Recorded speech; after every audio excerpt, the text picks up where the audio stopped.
Hey, this is Idea Coaches for Coach Ron. I'm doing something a little bit different today. I'm going to be reviewing a documentary about Anderson Silva, one of my favorite fighters, entitled Like Water. I've been looking forward to this for the past year, ever since they announced this documentary was going to take place and the time frame which it has, because this was the months leading up to the Chael Sonnen fight on August 7th of 2010, and the timing of this release couldn't be more perfect, seeing that the next fight that Anderson Silva has will be a rematch with Chael Sonnen coming up in the summertime of 2012. But as a documentary itself, I can't help but feel disappointed. Let's start off with the opening scene. The opening scene cuts to a old footage of Bruce Lee doing an interview where he talks about being formless, being like water. But then the entire movie, there's no nod to Bruce Lee. There's no theme or an edit of what's been taking place to show how Anderson Silva is adjusting to his situations, unless you kind of count the triangle that he pulled off in the 5th round of the fight with Chael Sonnen, which, to be honest with you, if that was the case, any fighter who finished the fight would be similar to Bruce Lee in that regard. So I don't think that was what they was going for. I think it was just something for the trailer that ended up just kind of being there. There's nothing going on. And going on with the flatness of this documentary is that there are many instances where you want to know more information about Anderson Silva, because this is for the American audience or the non-Brazilian audience that speaks English, because everything's in subtitles when he talks. There's so many things we want to know about Anderson Silva that we really don't. After the Bruce Lee short clip, the first few minutes, I'll probably say about a good 5 minutes, is dedicated to his family. You see his wife, who is actually very attractive. Now that you think about that, she's had pumped out 4 kids. But I would have liked to know whether or not Anderson Silva's kids, how they feel about their dad being so famous. Do they go to public school or homeschooling? How do their peers treat them? Simple little things like that I would have liked to know. And maybe Anderson Silva didn't want his private life to be drilled into to that degree. That's his prerogative. At the same time, if it was going to be in that case, they may have not shown him to be a family man, because anyone who watched the UFC knows Anderson Silva is a family man to begin with, so there's no new information there. It goes on to the gym, which highlights him training and stuff like that. It is what it is. There's not a lot of, he talks briefly about Minotauro and, 20-minute mark of the movie, and how Minotauro saved him from, quitting MMA and just opening a jiu-jitsu school or MMA school in the States, which was his plan. But the thing is that, Minotauro doesn't really talk too much.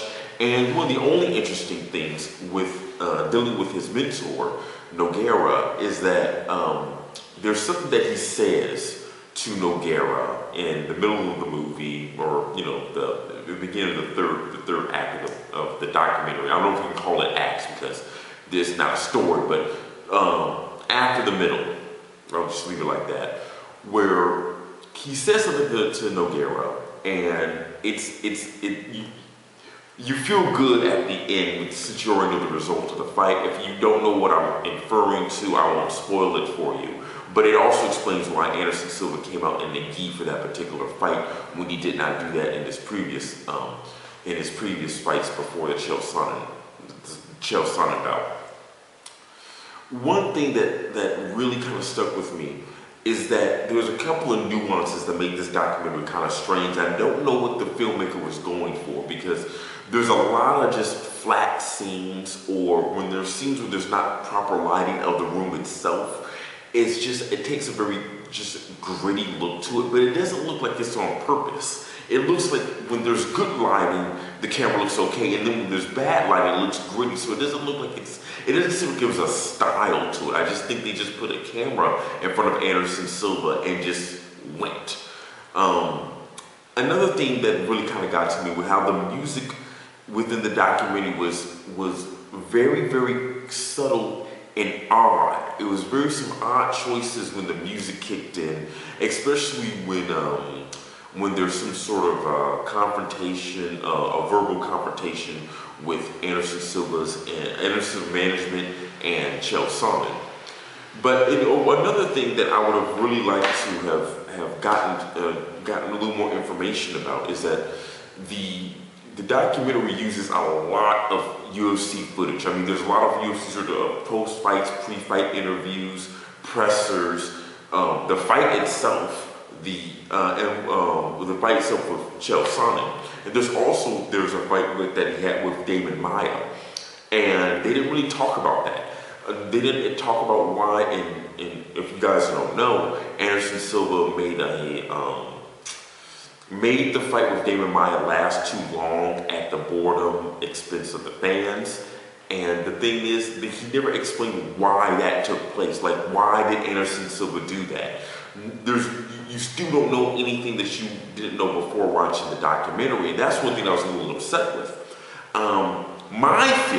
My particular feeling that in the time of 2010 when Damon Maya faced Anderson Silva for the middleweight championship, there was a lot of talk about Anderson, Fedor, and GSP all, being who's the greatest fighter today. And at the time, Fedor was making good money with Affliction, having high-profile fights. George St. Pierre just came off a very big high-profile fight with BJ Penn in their second fight, and then Anderson Silva's fighting Thales Leites and Damon Maya. And my feeling was that Anderson Silva wanted a bigger name, and then when he did face a bigger name in Forrest Griffin, he embarrassed him pretty badly. So that's just my feelings. But I would have loved to know either from his training partners, his managers, or Anderson Silva himself, the reasons which he performed the way he performed in Abu Dhabi, because you still have no answers to them. That really kind of ticked me off. And the most interesting aspect of the movie actually comes in the dance center when you see Anderson Silva train one of his teammates, and they go out to a fight in Portland, Oregon, where Chael Sonnen is from, and you see a very, very different side of Anderson Silva, a very, very different side.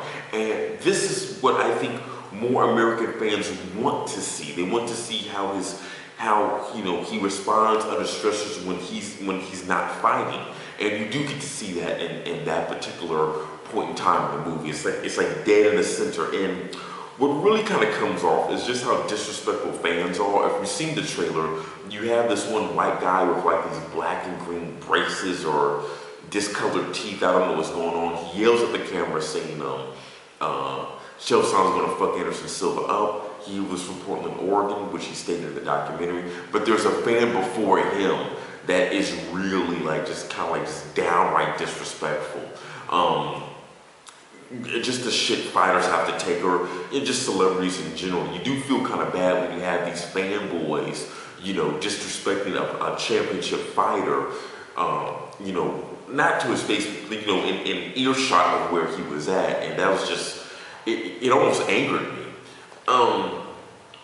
I just wish the documentary had more footage of that. The end of, probably the last 15 minutes of the documentary pretty much consist of UFC footage of the fight. They edited it out, and then you see the triangle, which now that I think about it, that had to be one of the longest setups to a triangle that was not against the fence or a transitional submission in like UFC history. I mean, that was like demonstration slow on how Anderson Silva actually went bit for bit for the triangle, and he was successful with it. And you do see a little bit of Steven Seagal. He doesn't say anything. That's another thing. I wish we had more Steven Seagal talking. There's none of that. You see him, he didn't say anything. And then it just ends with Anderson Silva texting someone in the ambulance to treat his injured rib, which also I forgot to mention the documentary. They do prove that it's true that his rib was bothering him.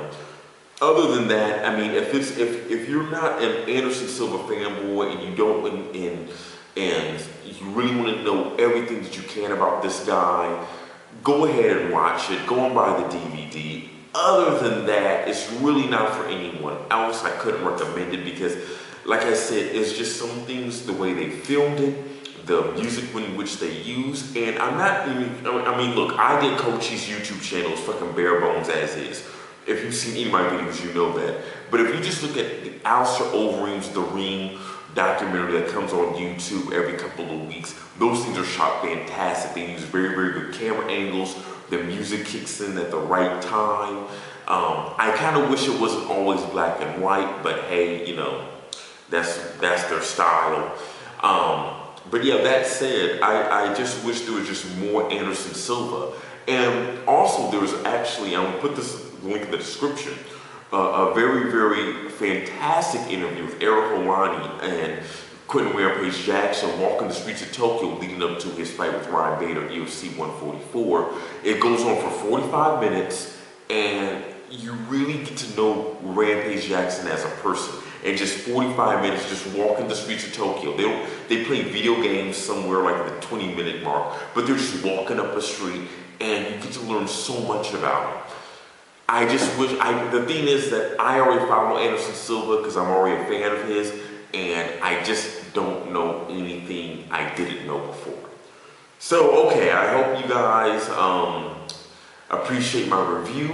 If you agree with what I said, if you disagree, that's cool with me. But I just really wish I could recommend this, and I just can't. Okay, guys, that's all I have to say about Anderson Silva's Like Water documentary. Take care.